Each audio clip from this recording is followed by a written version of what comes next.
Môžem vás na chvíľočku zastaviť? Ďakujem.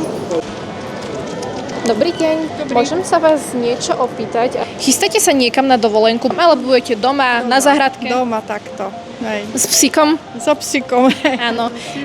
Aj so synom, výborne, veď predsa len keď máme okolo seba tých správnych ľudí, čo na viacej nám treba, netreba nám ani more. Poznáte firmu EMI? Áno, nakupujem tam. Teraz som nedávno kúpili tam postelné pre vnúka. A páčia sa mu obliečky? Hej, také s hviezdičkami, také s tými sivými hviezdičkami, aj oblečko, aj plachtu sme kupovali, všetko. A ste spokojná s výrobkami? Áno, áno, aj ja mám osobne od nich tieto postelné.